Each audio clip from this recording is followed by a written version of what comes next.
saudaraku, kita bersama-sama bersyukur bahwa hari ini ada. Dan minggu yang lalu, saudaraku, masih ingat khotbahnya Pak Budi? Lupa ya. Tapi kemarin disampaikan tentang, ini sebetulnya ini bukan hanya fokus 2020, tapi ini akan menjadi saudaraku fokus kita, visi dan misi kita bersama sampai Tuhan Yesus datang. Ya, bahwa pembapaan dalam pemuritan ini adalah saudaraku harga mati. Jadi bukan cuma NKRI harga mati, pembapaan dalam pemuritan ini juga harga mati.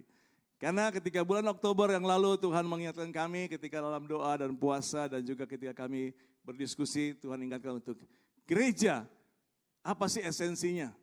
Dan Tuhan berikan ini kepada kami untuk kita sama-sama, saudaraku, kembali kepada dasarnya bergereja, yaitu ada pembapaan dan pemuritan. Ya, bicara tentang pembapaan dan pemuritan, itu juga berbicara tentang keluarga. Itu sebabnya mulai tahun ini kita start bersama-sama pembapaan dalam pemuritan. Kita akan melayani semua orang dan juga semua keluarga. Amin. Haleluya. Nah, untuk itu saudaraku, ketika juga di akhir tahun yang lalu tentunya masing-masing kita punya resolusi, kita semua ingin sesuatu yang Tuhan kehendaki di dalam tahun ini. Dan di dalam perenungan saya di tahun yang lalu, ya tepatnya di dalam tanggal 15 Desember, Tuhan mengingatkan saya berulang kali dengan satu perikop cerita kisah dalam Alkitab yang pagi ini saya ingin berbagi, share dengan saudara. Ya, ayat firman Tuhan yang saudara kita sudah sering juga mendengarnya. Ya, di dalam Efesus pasal yang keempat, ya ini Rasul Paulus yang menuliskannya. Dia berkata demikian dalam ayat pertama, pasal 4 ayat yang pertama. Sebab itu aku menasihatkan kamu, aku orang yang dipenjarakan karena Tuhan, supaya hidupmu sebagai orang-orang yang telah dipanggil, berpadanan dengan panggilan itu. Nasihat Rasul Paulus buat jemaat Efesus dan buat kita semua pagi hari ini. Kita sebagai orang-orang yang telah dipanggil ke dalam Tuhan, dipanggil keluar dari dunia yang gelap untuk menerima anugerah keselamatan. Biarlah kita hidup sesuai dengan panggilan itu. Saudara nanti membaca ayat-ayat selanjutnya, kita dipanggil menjadi orang-orang kudus. Ya, tentunya bukan kudus di Jawa, saudaraku. Orang-orang kudus, orang-orang yang dibenarkan, orang-orang yang disucikan oleh darah Yesus. Saudaraku, sebabnya nasihatnya, mari kita hidup sesuai dengan panggilan itu. Kita hidup sebagai orang-orang kudus. Kita hidup sebagai orang-orang benar. Tentunya bukan dengan kekuatan kita sendiri. Tapi ada Tuhan, yaitu Roh Kudus yang ada di dalam setiap kita. Yang menolong kita, menguatkan kita, mengajar kita, menasihati kita, bahkan mengingatkan kita dan juga menginsafkan kita. Untuk kita tetap ada di dalam kebenaran sampai Maranatha, saudaraku. Ya, nah kita lihat saudaraku lebih lanjut. Panggilan ini, kemudian saya lompat langsung ke ayat yang ke-17 ya. Jadi perikop di situ adalah manusia baru. Manusia baru di sini bukan pribadi, saudaraku, tetapi tubuh Kristus, ya, jemaat lokal, komunitas sel, saudaraku, keluarga. Jadi ini sebuah komunitas, itulah manusia baru di dalam Kristus. Ya, manusia baru yang telah diselamatkan. Nah, kita lihat nasihat Rasul Paulus kepada jemaat di Efesus mengenai manusia baru ini. Dimulai dengan ayat yang ke-17. Mari sama-sama kita baca ayat ini. Dia berkata demikian. Sebab itu, kukatakan dan kutegaskan ini kepadamu di dalam Tuhan. Jangan hidup lagi sama seperti orang-orang yang tidak mengenal Allah dengan pikiran yang sia-sia.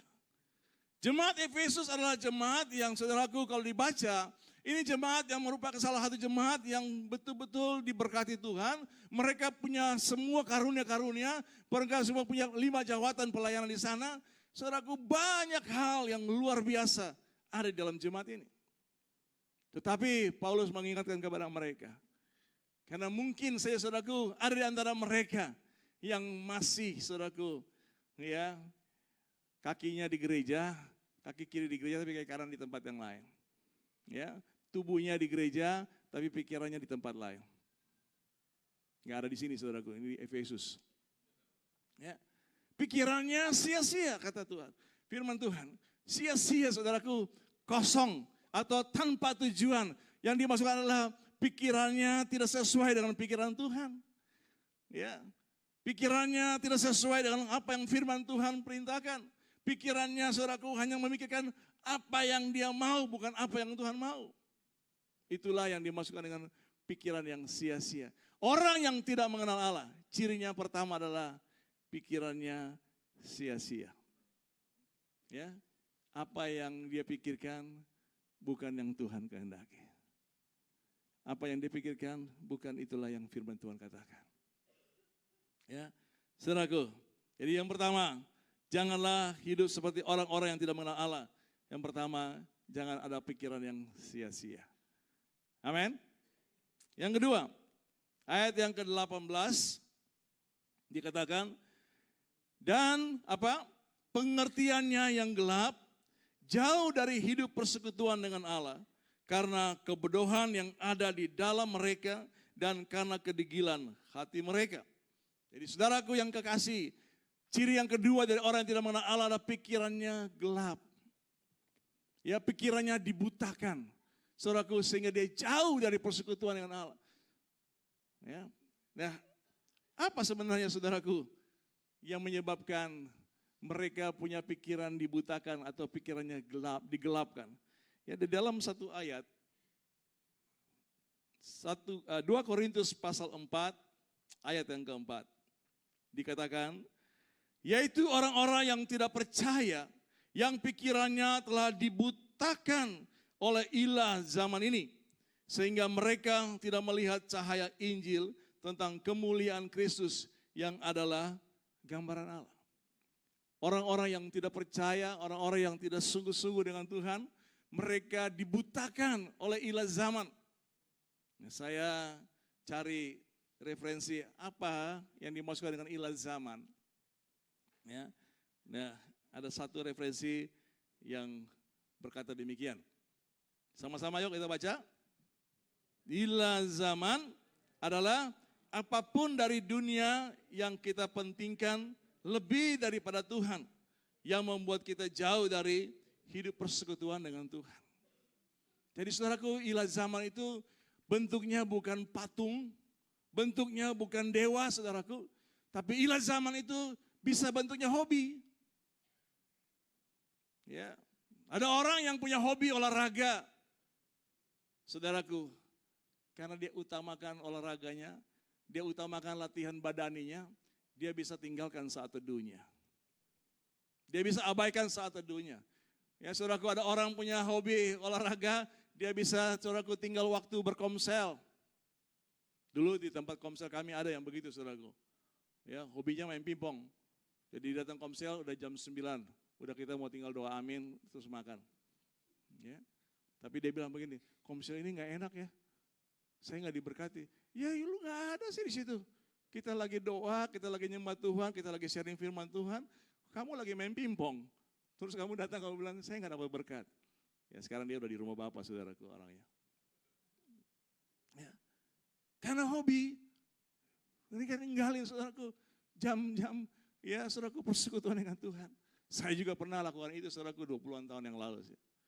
Karena mau nonton tinju di pagi hari, saya nggak ibadah, saudaraku. Ya, karena waktu itu ya, kalau SBO itu kan selalu siarannya pagi hari, saudaraku, tinju. Pernah begitu sekali aja, saudaraku. Ya, ada teman saya pendeta, karena nonton Piala Dunia, perjamuan di jemaat dibatalin, saudaraku. Ya. Ya, jadi pendeta juga bisa begitu, saudara.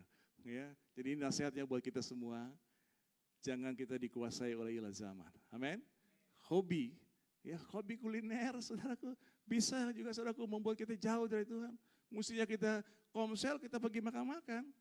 Mestinya kita ibadah, kita pergi makan-makan, saudaraku. Makannya nggak salah, saudaraku. Hanya jamnya yang salah makannya. Jam makannya yang salah. Amin. Saudaraku, apalagi hilang zaman, pekerjaan pun bisa dihilang zaman. Ya, ada orang yang begitu workaholic, kerja dari pagi sampai malam. Ya, jam doanya dia bisa tinggalin, baca firman-Nya dia bisa tinggalin, persekutuan yang lainnya dia bisa tinggalin. Saudaraku, inilah yang dinasihatkan oleh Rasul Paulus. Janganlah kita hidup seperti orang yang tidak mengenal Allah, yang pikirannya digelapkan oleh ilah zaman. Saudaraku, hobi penting, olahraga perlu, tapi ibadah lebih perlu. Amin. Ya, saudaraku, ya makan penting, saudaraku, makan firman lebih penting. Amin. Oke, kita lanjut, saudaraku. Ya, jadi dikatakan, kenapa saudaraku mereka begitu? Karena dikatakan karena kebodohan yang ada. Ya, saya kembali ke ayat yang tadi. Ya, sorry. Nah, karena kebodohan yang ada di dalam mereka dan karena kedegilan hati mereka. Kebodohan ini di sini adalah kurang pengetahuan. Ya saudaraku, jelas aja kalau jauh dari Tuhan, gak baca firman Tuhan, jadi bodoh kita. Bisa ditipu oleh setan, saudaraku. Dan kedegilan hati mereka, hatinya membatu. Kata yang dipakai di sini adalah porosis. Porosis itu, saudaraku, diambil dari kata poros. Poros itu adalah satu batu, jenis batu alam yang sangat keras. Lebih keras dari marmer, saudaraku. Dan batu poros ini sering juga dipakai ya untuk obat osteoporosis, ya, untuk mengeraskan tulang, saudaraku. Ya, tapi saudaraku, kalau orang porosis hatinya membatu, saudaraku, dia nggak bisa melihat kebenaran firman Tuhan dengan benar, dengan jelas dan utuh. Ya. Kita lanjutkan.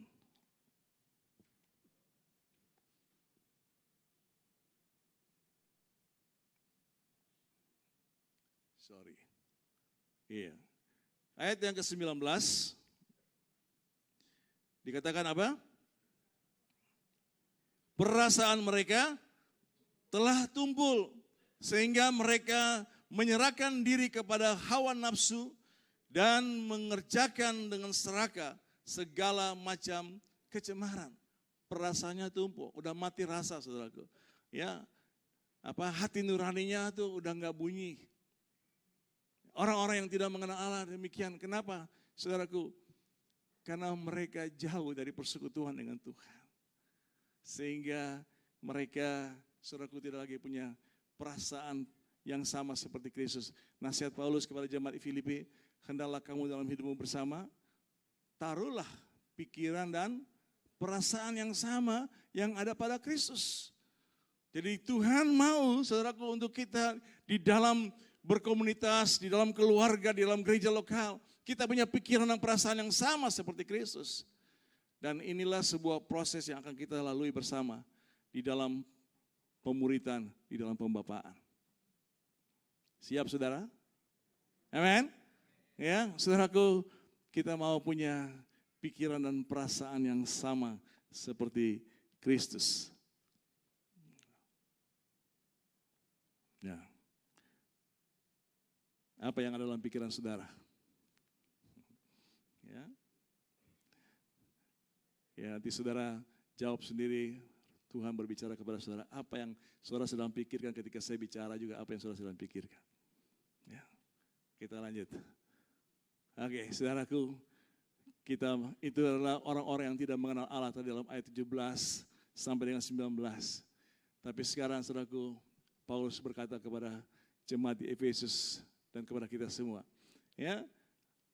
Ayat yang ke-20. Sama-sama kita baca. Tetapi kamu bukan demikian. Kamu telah belajar mengenal Kristus. Tetapi, saudaraku, ini penting. Ya, Paulus mau menegaskan kepada mereka, jemaat di Efesus dan buat kita semua, kita berbeda dengan orang-orang yang tidak mengenal Allah. Enggak ada yang bilang amin. Ya, kita berbeda, saudaraku. Kenapa? Karena kita telah belajar mengenal Kristus. Ya, saudara, lewat SPK kita belajar mengenal Kristus. Lewat saat teduh kita belajar mengenal Kristus. Lewat komunitas sel kita belajar mengenal Kristus. Ya, lewat ibadah minggu seperti ini juga saudaraku kita belajar terus mengenal Kristus. Dan saudaraku, kalau nanti kita semua bisa bersama-sama ada di dalam sebuah pemuritan, sebuah komunitas pemuritan dan pembapaan, kita bisa akan lebih lagi mengalami tentang Kristus. Ya, sebabnya saudaraku, saya ingin ingatkan kepada kita semua, mari saudaraku kita mau bersama-sama berlomba-lomba untuk terus bertumbuh menjadi serupa Kristus. Amin. Ya, lewat pembapaan dan pemuritan kita boleh mengalami semuanya itu. Itu adalah sebuah proses yang Tuhan sediakan buat kita gerejanya, saudaraku, di tempat ini. Ya. Tetapi kamu bukan demikian, kamu telah belajar mengenal Kristus, ayat 21, karena kamu telah mendengar tentang Dia dan menerima pengajaran di dalam Dia, menurut kebenaran yang nyata dalam Yesus. Selanjutnya, ayat 22, yaitu bahwa kamu berhubung dengan kehidupan kamu yang dahulu, harus menanggalkan manusia lama yang menemui kebinasaannya oleh nafsunya yang menyesatkan, supaya kamu dibaharui di dalam roh dan pikiranmu. Ada ayat yang lain yang sama dengan ayat ini dalam Kolose dikatakan kita harus dibaharui dari hari ke hari. Saudaraku, kita terima Yesus sebagai Tuhan dan Juru Selamat pada kita telah diampuni dosa kita telah diselamatkan.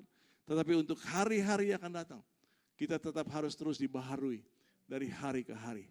Bagaimana proses ini kita alami? Saudaraku, lewat pemuritan. Ya, nggak bisa sendirian.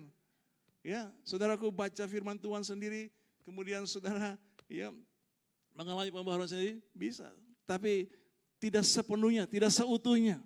Karena ada hal-hal lain yang saudara perlu, saudaraku dilengkapi, saudara perlu terus ditambahin oleh Tuhan lewat saudara yang lain. Besi menejamkan besi, manusia menejamkan sesamanya. Artinya saudaraku lewat pemuritan kita saling saudaraku saling menajamkan untuk kita menjadi maksimal, menjadi yang seutuhnya. Dibaharui terus menerus. Ayat 24. Dan menanggalkan manusia dan mengenakan manusia baru yang telah diciptakan menurut kehendak Allah di dalam kebenaran dan kekudusan yang sesungguhnya. Saudara, kita sudah menanggalkan manusia lama dan kita sekarang ada dalam manusia baru. Amin. Mari saudaraku kita mau terus hidup di dalam saudaraku komunitas ini. Ya, di Komsel, di gereja lokal, di dalam keluarga, puji Tuhan kalau seluruh keluarga sudah ada di dalam Tuhan, kita bisa lebih lagi saudaraku maksimal di dalam Tuhan. Ya, kenakan manusia baru terus menerus. Haleluya. Ya. Untuk itu, saudaraku, ayat yang ke-25. Bagaimana kita hidup sebagai manusia baru. Bagaimana kita hidup di dalam saudaraku Tuhan. Ayat 25-nya sama-sama kita baca. 2, 3. Karena itu, buanglah dusta dan berkatalah benar seorang kepada yang lain, karena kita adalah sesama anggota. Ya, yang pertama saudaraku, buanglah dusta. Kita sudah lahir baru, tapi mungkin saja saudaraku, ya kebiasaan berbohong itu masih bisa saudaraku, ya kita lakukan. Dulu kita masih kecil, orang tua kita kan nggak pernah ngajar kita untuk berbohong, betul? Atau mungkin saudara pernah diajar sama bapak saudara, mama saudara untuk berbohong. Kalau tukang tagih datang, bilang papa mama nggak ada. Ya. Kita saudaraku semuanya pasti waktu kecil nggak pernah diajarin bohong sama orang tua kita. Tapi itu tiba-tiba aja bisa saudaraku ketika kita lakukan satu kesalahan, ditegur, ditanya sama papa mama, ini siapa yang buat? Bukan saya. Ya, saya pernah lakukan itu saudaraku. Jadi mama saya bilang, oh ada setan kali ya. Saudaraku, bohong ini sudah di Taman Eden saudaraku. Ini dosa paling tua juga. Selain kesombongan, dosa paling tua adalah bohong. Iblis menipu ya Hawa sehingga mereka jatuh di dalam dosa. Iblis itu dia memang bapa pendusta. Dan dia akan terus, saudaraku, menyerang kita. Buanglah dusta. Saudaraku, di dalam proses pembapaan dan pemuritan nanti, ini hal pertama yang harus kita sepakati. Tidak boleh ada dusta di antara kita. Amin? Tidak boleh ada kebohongan antara kita. Kalau ada dusta, ada kebohongan, saudaraku nggak bisa mengalami transformasi hati. Kalau saudara mau mengalami pembaharuan hati terus-menerus, harus otentik, terbuka. Keterbukaan itu bukan cuma awal, tetapi itu adalah pintu masuk untuk kita mencapai semua yang Tuhan telah tetapkan buat kita. Ketika ada sedikit kebohongan, saudaraku, di dalam pemuritan, di dalam Bapa, di dalam kita dikompak, saudaraku, saudaraku, maka kita nggak akan mengalami apa yang Tuhan telah sediakan buat kita. Kita harus mulai dengan keterbukaan. Amin. Keterbukaan, otentik. Apa adanya saya. Saudaraku, saya bisa cerita dengan orang-orang yang pemuritan dengan saya. Apa adanya kami. Saudaraku, kita bisa cerita semuanya. Dapur, kasur, sumur, apa juga saudaraku bisa cerita. Itu istilah kami, Kalau mau tahu apa artinya nanti tanya sama saya setelah ini. Saudaraku, kita mau mulai hidup terus dalam manusia baru. Buanglah dusta di antara kita. Apalagi suami istri jangan ada dusta. Ibu-ibu tahu berapa gaji suaminya? Ini cerita dulu ada teman kami, saudaraku, dia punya istri itu memang kalau uang sudah masuk ke istrinya itu susah keluar katanya. Memang suami itu kan semua uang adalah milik istri. Jadi saudaraku, biasanya gajian itu dibagi dua. Gaji uang PK gitu persembahan uang pokok gitu, gaji pokok, terus baru nanti ada uang makan, uang transport di belakang. Jadi yang dia kasih ke istrinya yang uang pokok itu. Yang uang makannya dia punya kantong rahasia saudaraku di celananya. Ibu-ibu coba cek celana suaminya, ada kantong rahasia. Kita nanya, Pak kenapa Pak? Ada begituan. Iya, habis kalau saya udah kasih ke istri saya minta uang buat jajan aja nggak dikasih. Jadi saya mesti cerdik-cerdik lah saudaraku. Jadi uang makannya istrinya nggak tahu tuh berapa saudaraku yang diterima sebulan. Kita jangan ada dusta di antara kita. Amin. Di depan, di belakang sama, di luar dan di dalam sama. Amin. Saudaraku, karena ini kejujuran ini mahal saudaraku. Saya kutip dua statement ini. Kejujuran adalah batu penjuru dari segala kesuksesan. Pengakuan adalah motivasi terkuat. Jadi menurut mereka kejujuran adalah batu penjuru dari segala kesuksesan. Saudara mau sukses? Jujurlah. Dalam pekerjaan, dalam bisnis, dalam pernikahan, dalam apapun juga. Kejujuran adalah batu penjurunya. Batu penjuru itu artinya, saudaraku, batu yang menjadi patokan. Saudaraku, dari batu itu akan disusun batu-batu yang selanjutnya sehingga menjadi sebuah dinding yang kuat. Kejujuran itu seperti apa? Seperti cermin. Sekali dia retak atau pecah, maka jangan harap dia akan pulih seperti sedia kala. Jangan coba-coba bermain dengan cermin. Kalau cermin kalau pecah nggak bisa lagi disambung dengan baik. Kalaupun bisa disambung, tidak seperti yang semulanya. Betul? Demikian juga kan. Kalau saudara dalam pekerjaan, dalam bisnis, dengan siapapun, saudara nggak jujur aja sekali, saudaraku. Orang nggak bisa percaya sepenuhnya. Suami istri juga begitu kan. Kalau sekali aja kita nggak jujur sama pasangan kita, itu bisa saudaraku menjadi saudaraku penghalang untuk dia bisa menjadi percaya penuh kepada kita. Itu sebabnya kejujuran mahal saudaraku.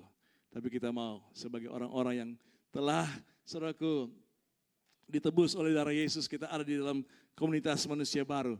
Kita mau buang semua dusta. Amin. Kita mau hidup otentik. Apa adanya kita. Haleluya.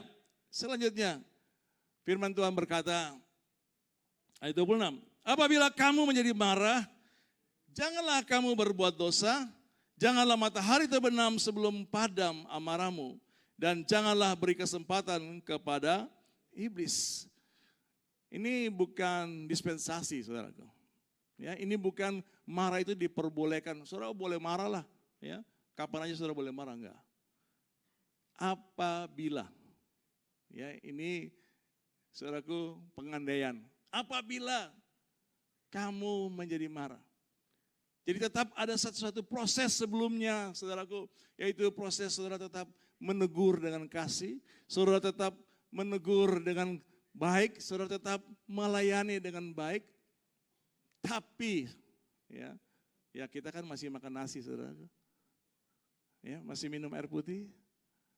Ya, ketika tiba-tiba ya darah naik lewat ubun-ubun. Ini yang dimaksudkan ayat ini. Kalau sampai kamu marah, janganlah kamu berbuat dosa. Yang dimaksudkan dengan yang berbuat dosa, jangan sampai matahari terbenam belum padam amarahmu. Artinya marahnya berlarut-larut, saudara. Amarah yang berlarut-larut, itulah pintu, peluang, kesempatan untuk iblis masuk ke dalam hidup kita. Sebabnya, saudaraku, buat komitmen, buat saudaraku prinsip. Marah hari ini, selesaikan hari ini. Amin. Ada konflik hari ini, selesaikan hari ini. Jangan biarkan besok, lusa apalagi saudaraku, sampai berminggu-minggu saudaraku. Itu akan merusak hidup kita, merusak hubungan kita, merusak semua saudaraku yang ada dalam kehidupan kita. Ya. Apabila kamu marah, apa? Jangan kamu berbuat dosa. Jangan beri kesempatan buat iblis, karena kita tahu saudaraku. Tujuan iblis cuma satu, kita dihancurkan, kita saudaraku, ya hubungan kita diputuskan, dan hidup kita akhirnya menjadi kacau balau. Selanjutnya, ayat 28. Orang yang mencuri, janganlah ia mencuri lagi, tetapi baiklah ia bekerja keras dan melakukan pekerjaan yang baik dengan tangannya sendiri, supaya ia dapat membagikan sesuatu kepada orang yang berkekurangan. Ya, ada kemungkinan saudaraku di dalam jemaat Efesus pada waktu itu, mereka saudaraku sudah di dalam Tuhan, ya, tapi ada yang suka korupsi kecil-kecilan. Ya, kalau dia ada di bagian bagian apa, pembelian, ya, bisa dirubah-rubah sedikit kwitansinya. Ya. Saya pernah ditanya di pom bensin, Pak, waktu saya minta bonnya, mau yang benar atau yang kosong? Saya ngerti, ya. Saya bilang, yang benar dong. Oh, saya berpikir, kenapa? Ya mungkin ada saudaraku, ya maaf kalau ada supir di sini bukan ya. Ini ada supir-supir bukan yang begitu saudaraku. Ya. Belinya 10.000, ngomongnya 15.000. Ya itu, saudaraku, korupsi kecil-kecilan. Yang pencuri dikatakan jangan lagi mencuri. Ini mewakili hal-hal yang lain. Saudaraku, kita juga mungkin ya agak malas berdoa di hari-hari yang lalu. Di tahun yang lalu kita malas saat teduh. Mari tahun 2020 kita mau, saudaraku, berusaha untuk kita disiplin bersaat teduh setiap hari. Amin.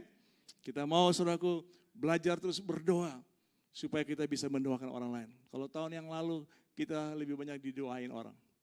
Tahun ini kita mau banyak mendoakan orang. Amin. Tahun lalu kita lebih banyak, saudaraku, mendengar, menerima firman Tuhan dari orang lain.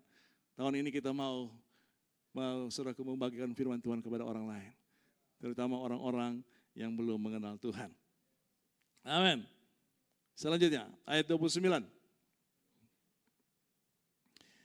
Janganlah ada perkataan kotor keluar dari mulutmu, tetapi pakailah perkataan yang baik untuk membangun di mana perlu, supaya mereka yang mendengarnya beroleh kasih karunia.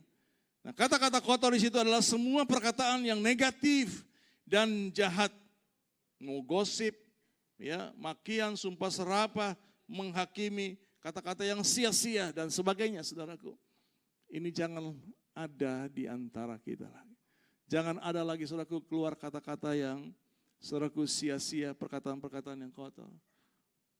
Baik di keluarga, baik di dalam komsel, juga saudaraku dengan siapapun saudaraku. Kita jangan lagi mengeluarkan kata-kata yang sia-sia, kata-kata yang negatif. Ya, wah kamu memang payah. Ya, memang kamu emang dari dulu tuh begitu orangnya, nggak bisa berubah. Pernah orang ngomong begitu saudara?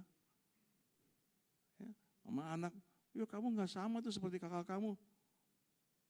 Pernah gitu saudara? Kamu nggak sama tuh sama tetangga ini. Saudaraku, kita mau hentikan semua perkataan-perkataan yang negatif. Amin. Ya, sama pasangan kita, saudaraku, jaga mulut kita, jaga lidah kita, saudaraku. Karena lidah ini kata Alkitab, lidah ini kecil, tapi bisa menguasai seluruh tubuh. Mati hidup dikuasai oleh lidah. Perkataan kita itu bisa, saudaraku, mematikan, bisa juga menghidupkan.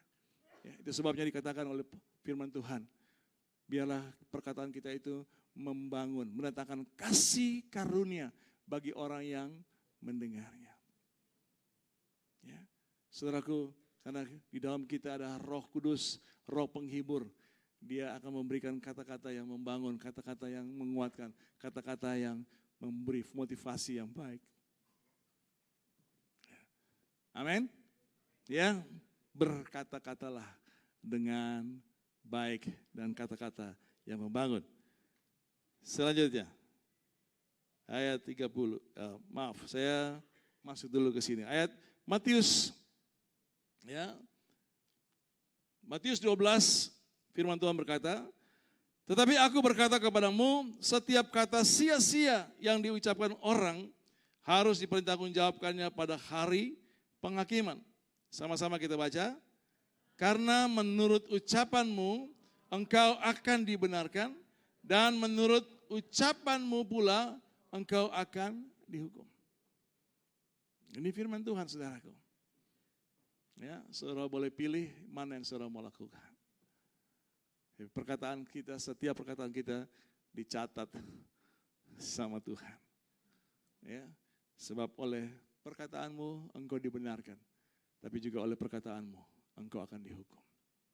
Jadi biar hari ini secara pribadi kita mau punya komitmen untuk menjaga lidah kita sehingga kita bisa membangun semua orang.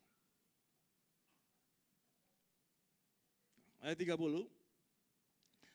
Dan janganlah kamu mendukakan Roh Kudus Allah yang telah memutarkan kamu menjelang hari penyelamatan. Ayat 31. Segala kepahitan, kegeraman, kemarahan, pertikaian dan fitnah hendaklah dibuang dari antara kamu. Demikian pula segala apa? Kejahatan. Jadi hal-hal ini mungkin saya saudaraku bisa terjadi di tengah-tengah kita. Tapi firman Tuhan hari ini mengatakan kepada kita untuk kita mau membuang semua itu kalau itu muncul, saudaraku. Jangan ada pertikaian di antara kita. Jangan ada kegeraman. Ya, saudara bisa geram kan? Ada orang yang ya mungkin sudah 1-2 kali dinasihati, 3 kali, waduh gak berubah juga. Geram tuh, ini orang. Pernah begitu? Enggak ya, cuma saya yang gitu. Enggak ngaku ya Pak. Kegeraman, apalagi kemarahan. Ya, saudaraku. Nah, apa yang mesti kita lakukan? Ayat 32-nya. Sama-sama. Tetapi hendaklah kamu ramah seorang terhadap yang lain, penuh kasih mesra dan saling mengampuni, sebagaimana Allah di dalam Kristus telah mengampuni kamu. Jadi saudaraku, kata kuncinya ini, mengasihi dan mengampuni. Seperti Tuhan telah lakukan buat kita. Inilah saudaraku yang kita perlu dan kita sama-sama saudaraku sepakati sebagai gereja Tuhan, sebagai komunitas orang-orang benar, sebagai komunitas saudaraku manusia baru. Kita mau sama-sama mengasihi dan mengampuni. Seperti apa? Tuhan mengasihi dan mengampuni kita. Ya. kemarahan diubah menjadi keramahan. Ini kata-kata hurufnya semua sama, saudaraku. Cuma beda tempat. Ya, marah sama ramah beda tempat, saudaraku. Ya, luar biasa ya bahasa Indonesia ini. Jadi kemarahan diubah menjadi keramahan. Marah diubah menjadi ramah. Saudaraku, ya. Kenapa kita belajar dari jemaat Efesus ini? Saudaraku, karena jemaat ini menjadi satu teladan, menjadi satu contoh buat kita. Ya, ketika Paulus menulis surat ini kepada Efesus, ini ditulis kita tahun 60-an. Tapi 30 tahun kemudian, ya, Tuhan menegur jemaat ini. Ya, kita akan lihat sebentar beberapa ayat dalam Wahyu. Ya, saya persilakan teman-teman tim profetik bisa maju. Ya, Wahyu, saudaraku, pasal yang kedua, ya, ayat 1 sampai dengan 3 itu adalah pujian.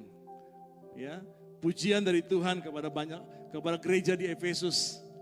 Tuhan tahu semua, katanya, ya, apa yang mereka kerjakan, pelayanan mereka, semua Tuhan tahu, semuanya baik. Itu pujian Tuhan buat mereka. Tapi kemudian ayat yang berikutnya, ayat 4 dan 5, ini adalah teguran dari Tuhan buat jemaat ini. Jemaat yang sesungguhnya, jemaat yang lengkap, jemaat yang penuh dengan karunia-karunia, penuh dengan, saudaraku, jawatan-jawatan pelayanan. Tetapi kemudian Tuhan mendapati mereka di dalam ayat yang keempat ini berkata apa? Namun demikian aku mencela engkau. Karena apa? Engkau telah meninggalkan kasih-Mu yang semula. Saudaraku, ayat 5. Sebab itu ingatlah betapa dalamnya engkau telah jatuh. Wow. Saudaraku, bukan karena dosa percabulan, bukan karena dosa, saudaraku, pembunuhan, bukan karena dosa perzinahan, bukan karena dosa pencurian. Mereka jatuh dalam, tapi Tuhan berkata, karena kamu telah meninggalkan kasih yang semula. Saudaraku, apa itu kasih yang semula? Saudara mungkin masih ingat, ketika pertama kali saya berjumpa dengan Tuhan, ketika pertama kali saudara mengalami jamahan Tuhan, ketika pertama kali saudara berkata, Tuhan, Engkau adalah Tuhan dan Juru Selamatku. Saudaraku, ada komitmen di dalam hati saudara, pikiran saudara. Saudara mau sungguh-sungguh mengasihi Tuhan, saudara mau sungguh-sungguh mengikuti Tuhan. Tapi setelah, saudaraku, kita melewati 1 tahun, 2 tahun, 3 tahun. Ya, inilah sindrom, saudaraku, orang lama di dalam Tuhan. Kita bisa menjadi, ya, kendor kasih kita kepada Tuhan. Kasih yang tadinya, saudaraku, kita begitu mau habis-habisan buat Tuhan.